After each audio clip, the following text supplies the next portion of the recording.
नमस्कार दोस्तों। होलिका दहन हिंदू धर्म में मनाया जाने वाला एक महत्वपूर्ण पर्व है जो होली के एक दिन पहले यानी पूर्व संध्या को मनाया जाता है। यह पर्व प्राचीन कथा के आधार पर मनाया जाता है जो हिरण्यकश्यप और प्रहलाद की कथा से संबंधित है। होली से एक दिन पहले सभी होलिका दहन पर होलिका की मूर्ति को जलाकर अपनी और समाज की बुराइयों को खत्म करने का संकल्प लेते हैं। होलिका दहन को बुराई पर अच्छाई की जीत के प्रतीक के रूप में मनाया जाता है। इस दिन लोग भगवान विष्णु और भगवान शिव की पूजा करते हैं और होलिका की मूर्ति को जलाते हैं। इस दिन लोग अपने घरों के सामने और सार्वजनिक स्थानों पर होलिका के दहन का आयोजन करते हैं, जिसका अर्थ है कि बुराई पर अच्छाई की जीत। इसके बाद दूसरे दिन होली का खेल खेला जाता है, जिसमें लोग रंग, पानी और गुब्बारे आदि के साथ एक दूसरे को रंगते हैं और मिलकर खुशियाँ का उत्सव मनाते हैं। यह पर्व सामाजिक और सांस्कृतिक एकता का भी प्रतीक है। इस बार 24 मार्च 2024 को होलिका दहन का पर्व मनाया जाएगा। इसके अगले दिन यानी 25 मार्च को रंग वाली होली खेली जाएगी। बता दें, इस बार होली पर चंद्र ग्रहण का साया भी रहेगा। हिंदू पंचांग के अनुसार पूर्णिमा तिथि की शुरुआत 24 मार्च सुबह 8:13 से लेकर अगले दिन 25 मार्च सुबह 11:44 तक रहने वाली है। इसके साथ होलिका दहन 24 मार्च रात 11:17 के बाद ही करना शुभ होगा। होलिका दहन बुराई पर अच्छाई की जीत और बुराई पर भक्ति के विजय के अवसर में मनाया जाता है। इस त्यौहार की जड़ें हिंदू पौराणिक कथाओं में हैं, विशेष रूप से प्रहलाद और होलिका की कहानी में।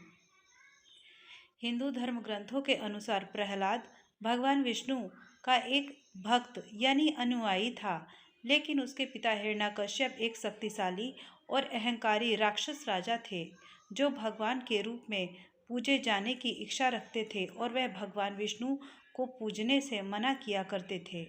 मगर अपने पिता के विरोध के बावजूद प्रहलाद भगवान विष्णु की पूजा करता रहा।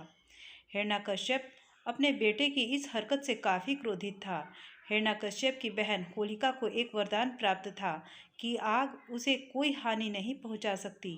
इस वजह से दोनों ने मिलकर प्रहलाद को आग में फंसाकर मारने की साजिश की।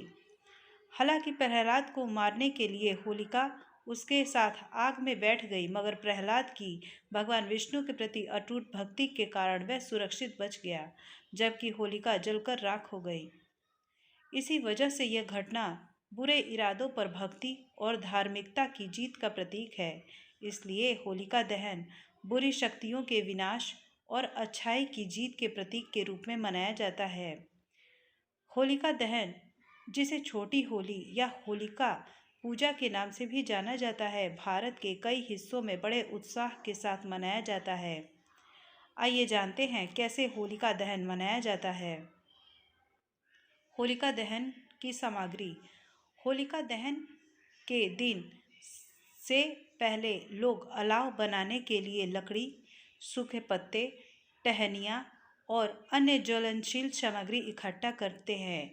इसके बाद अलाव की तैयारी करते हैं। होलिका दहन की शाम को एक सार्वजनिक स्थान या आंगन अलाव के लिए साफ किया जाता है। लकड़ी और अन्य सामग्रियों को चिता जैसी संरचना में व्यवस्थित किया जाता है।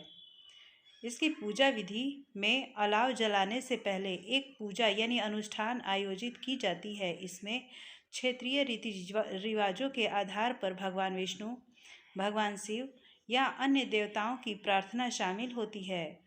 देवताओं को फूल, फल और मिठाई जैसे प्रसाद चढ़ाए जाते हैं। अलाव जलाना।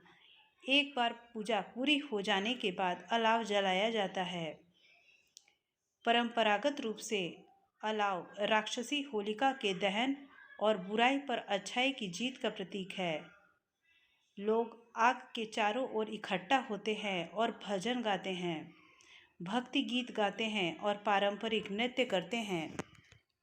सामाजिक मेलजोल। होलिका दहन सामाजिक मेलजोल एवं सामुदायिक संबंधों को मजबूत करने का भी एक अवसर है। परिवार और समुदाय त्यौहार मनाने, भोजन और प्रसाद साझा करने और शुभकामनाओं का आदान प्रदान करने के लिए एक साथ आते हैं। दोस्तों, हमें उम्मीद है होलिका दहन की ये जानकारी आपको अच्छी लगे तो कृपया हमारे इस चैनल को एक लाइक और एक सब्सक्राइब अवश्य करिएगा। धन्यवाद।